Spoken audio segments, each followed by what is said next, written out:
BJP ಸಂಸದರಿಗೆ ಕೊಟ್ಟ ಕಚೇರಿಯನ್ನ ವಾಪಸ್ ಪಡೆಯುವಂತಹ ಕೆಲಸವನ್ನ ರಾಜ್ಯ ಸರ್ಕಾರ ಮಾಡಿದೆ. ಕೇಂದ್ರ ಸಚಿವ ವಿ ಸೋಮಣ್ಣ ಅವರಿಗೆ ಕೊಟ್ಟಂತಹ ಕಚೇರಿ ನಾಳೆ ಅವರು ಉದ್ಘಾಟನೆ ಸಹ ಮಾಡಬೇಕಾಗಿತ್ತು. ತುಮಕೂರಿನ ಹಳೆಯ ಐಬಿ ಕಚೇರಿ ಉಪಯೋಗಕ್ಕೆ ಅನುಮೋದನೆಯನ್ನು ಕೂಡ ಕೊಟ್ಟಿದ್ರು. ನಾಡಿದ್ದು ಉದ್ಘಾಟನೆಗೂ ಕೂಡ ಸೋಮಣ್ಣ ಅವರು ಸಿದ್ಧತೆಯನ್ನ ನಡೆಸಿಕೊಂಡಿದ್ರು. ಇದೀಗ ಕೊಟ್ಟ ಕಚೇರಿಯನ್ನ ವಾಪಸ್ ಪಡೆಯುವ ಮೂಲಕವಾಗಿ ತಮ್ಮ ನಡೆಯನ್ನ ಏನು ಅನ್ನೋದನ್ನ ತೋರ್ಪಡಿಸ್ತಾ ಇದೆ ರಾಜ್ಯ ಸರ್ಕಾರ. ಯಾವ ಕಾರಣಕ್ಕಾಗಿ ಹಿಂಪಡಿತಾ ಇದ್ದಾರೆ ಅನ್ನೋದರ ಬಗ್ಗೆ ಇನ್ನೂ ಕೂಡ ಸ್ಪಷ್ಟನೆ ಲಭ್ಯವಾಗ್ತಾ ಇಲ್ಲ. ಆದರೆ ಕೊಟ್ಟಿದ್ರು ನಾಳೆ ಎಲ್ಲದಕ್ಕೂ ಕೂಡ ಉದ್ಘಾಟನೆ ಕಾರ್ಯವನ್ನ ಸಿದ್ಧತೆಯನ್ನು ಕೂಡ ಮಾಡಿಕೊಳ್ಳಲಾಗಿತ್ತು.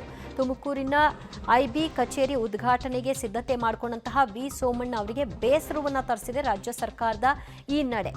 ಯಾಕಾಗಿ ವಾಪಸ್ ಪಡ್ಕೊಂಡಿದ್ದಾರೆ ಅನ್ನೋದ್ರ ಬಗ್ಗೆ ಈಗ ಅವರಿಗೂ ಕೂಡ ಪ್ರಶ್ನೆ ಇದೆ. ಅದಕ್ಕೆ ರಾಜ್ಯ ಸರ್ಕಾರವೇ ಉತ್ತರವನ್ನ ಕೊಡಬೇಕಾಗಿದೆ.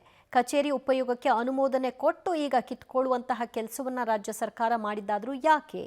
ಇದು ದ್ವೇಷ ರಾಜಕಾರಣನ ಅನ್ನೋ ಪ್ರಶ್ನೆ ಈಗ ಸಹಜವಾಗಿ ಎದ್ದೇಳುತ್ತೆ.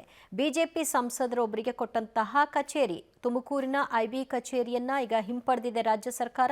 ರಾಜ್ಯ ಸರ್ಕಾರದ ನಡೆಗೆ ವಿ ಸೋಮಣ್ಣ ಅವರು ಕೂಡ ಸಹಜವಾಗಿ ಬೇಸರವನ್ನು ವ್ಯಕ್ತಪಡಿಸಿದ್ದಾರೆ. ಮತ್ತಷ್ಟು ಮಾಹಿತಿ ಕೊಡ್ತಾರೆ ನಮ್ಮ ಪ್ರತಿನಿಧಿ ಮಂಜುನಾಥ್. ಕೊಟ್ಟು ಕಿತ್ಕೊಳ್ಳೋದು ಅಂತಾರಲ್ಲ, ಅದು ಇದೆ ಅನ್ಸುತ್ತೆ ಬಹುಶಃ. ನಾಳೆ ಉದ್ಘಾಟನೆ ಇತ್ತು, ಯಾಕೆ ವಾಪಸ್ ಪಡೆದಿದ್ದಾರೆ? ಅದಕ್ಕೇನಾದ್ರೂ ಸ್ಪಷ್ಟನೆ ಇದೆಯಾ?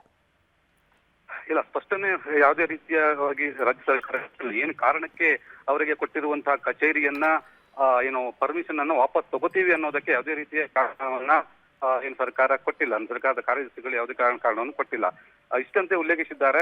ಇವರಿಗೆ ಕೊಟ್ಟಿರುವಂತಹ ಅನುಮತಿಯನ್ನ ತುಮಕೂರಿನ ಹಳೆ ಐಬಿಯಲ್ಲಿ ಪಾಳು ಬಿದ್ದಂತಹ ಹಳೆ ಐಬಿ ಅದನ್ನ ಈಗಾಗಲೇ ರಿನೋವೇಷನ್ ಎಲ್ಲ ಮಾಡಲಾಗಿತ್ತು. ಸುಮಾರು 15 ಲಕ್ಷ ರೂಪಾಯಿ ಖರ್ಚು ಮಾಡಲಾಗಿತ್ತು. ಖರ್ಚು ಮಾಡಿ 3-4 ಕಚೇರಿಯನ್ನು ಕೂಡ ಅಂದ್ರೆ ಬೇರೆ ಬೇರೆ ವಿಭಾಗಗಳಲ್ಲಿ ಕೂಡ ಮಾಡಲಾಗಿತ್ತು. ಆದ್ರೆ 18ನೇ ತಾರೀಕು ನಾಡ್ದು ಈಗಾಗಲೇ ಮೊನ್ನೆ ದಿನ ಸಾಂಕೇತಿಕವಾಗಿ ಉದ್ಘಾಟನೆ ಆಗಿತ್ತು. ಆದ್ರೂ ಕೂಡ ಅದ್ದೂರಿಯಾಗಿ ಉದ್ಘಾಟನೆ ಮಾಡ್ಲಿಕ್ಕೆ 18ನೇ ತಾರೀಕಿಗೆ ಎಲ್ಲಾ ರೀತಿಯ ತಯಾರಿ ಮಾಡಿಕೊಡ್ಲಾಗಿತ್ತು. ಈ ನಡುವೆ ಇವತ್ತು ಬೆಳಗ್ಗೆ ಸುಮಾರಿಗೆ ರಾಜ್ಯ ಸರ್ಕಾರದ ಪ್ರಧಾನ ಕಾರ್ಯದರ್ಶಿಗಳು ಲೋಕೋಪಯೋಗಿ ಇಲಾಖೆ ಇವರು ಇದನ್ನ ರದ್ದುಗೊಳಿಸಿ ಈಗಾಗಲೇ ಒಂದು ಪತ್ರವನ್ನು ಕೂಡ ಕೊಟ್ಟಿರುವಂತದ್ದು ಜಿಲ್ಲಾಧಿಕಾರಿಗಳ ಮುಖೇನ. ಸೊ ಇದು ದ್ವೇಷದ ರಾಜಕಾರಣ ಎನ್ನುವುದನ್ನ ಇಲ್ಲಿಯ ಸ್ಥಳೀಯ ಮೈತ್ರಿ ಪಕ್ಷದ ನಾಯಕರು ಅದನ್ನ ಇದೀಗ ಅವರು ಕೂಡ ಸುದ್ದಿಗೋಷ್ಠಿ ನಡೆಸ್ತಾ ಇದ್ದಾರೆ.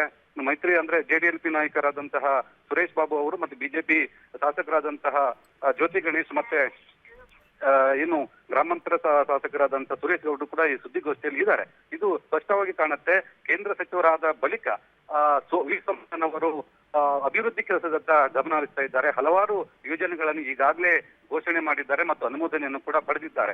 ಇವರ ವೇಗಕ್ಕೆ ಬ್ರೇಕ್ ಹಾಕಬೇಕಾಗತ್ತೆ. ಹಾಗಾಗಿ ಇವರ ವೇಗಕ್ಕೆ ಬ್ರೇಕ್ ಹಾಕದೇ ಇದ್ರೆ ಮುಂದೊಂದು ದಿನ ಇಲ್ಲಿಯ ಕಾಂಗ್ರೆಸ್ ನಾಯಕರು ಏನಿದ್ದಾರೆ, ಜಿ ಪರಮೇಶ್ವರ್ ಇರಬಹುದು, ರಾಜಣ್ಣ ಇರ್ಬೋದು, ಅವರನ್ನ ಮೀರಿ ಬೆಳೀತಾರೆ ಎನ್ನುವಂತಹ ಒಂದು ಭಯ ಇವರಲ್ಲಿ ಕಾಡ್ತಾ ಇದೆ. ಹಾಗಾಗಿ ರಾಜ್ಯ ಸರ್ಕಾರ ದ್ವೇಷದ ರಾಜಕಾರಣದ ಒಂದು ಭಾಗವಾಗಿ ಇದನ್ನ ರದ್ದು ಮಾಡಿದ್ದಾರೆ ಎನ್ನುವಂಥದ್ದನ್ನ ಈಗಾಗಲೇ ಸುದ್ದಿಗೋಷ್ಠಿಯಲ್ಲಿ ಮೈತ್ರಿ ಪಕ್ಷದ ನಾಯಕರು ಸರ್ಕಾರದ ಆಕ್ರೋಶ ವಿರುದ್ಧ ಆಕ್ರೋಶ ಹೊರಹಾಕ್ತಿರುವಂತದ್ದು ಮತ್ತೆ ಉಗ್ರ ಹೋರಾಟ ಮಾಡ್ತೀವಿ, ಇಲ್ಲಿಂದ ಕದಲೋದಿಲ್ಲ ಎನ್ನುವಂತ ಮಾತನ್ನು ಕೂಡ ಹೇಳಿದ್ದಾರೆ.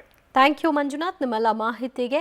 ತುಮಕೂರಿನ ಹಳೆಯ ಐಬಿ ಕಚೇರಿಯನ್ನ ಸರ್ಕಾರ ಕೊಟ್ಟಿತ್ತು ವಿ ಸೋಮಣ್ಣ ಅವರು ಸಂಸದರಿಗೆ. ಆದರೆ ಈಗ ಕೊಟ್ಟು ಅವರು ರಿನೋವೇಷನ್ ಎಲ್ಲ ಮಾಡಿಕೊಂಡು ಉದ್ಘಾಟನೆ ಸಿದ್ಧತೆಯನ್ನು ಮಾಡ್ಕೊಂಡಿರೋ ಹೊತ್ತಿನಲ್ಲಿ ವಾಪಸ್ ಪಡೆದಿರೋದು ಈಗ ಪ್ರಶ್ನೆಯನ್ನು ಮೂಡಿಸ್ತಾ ಇದೆ. ಯಾವ ಕಾರಣಕ್ಕೆ, ಏನು ಉದ್ದೇಶ ಏನು ಅನ್ನೋದು ಈಗ ಗೊತ್ತಾಗಬೇಕಿದೆ.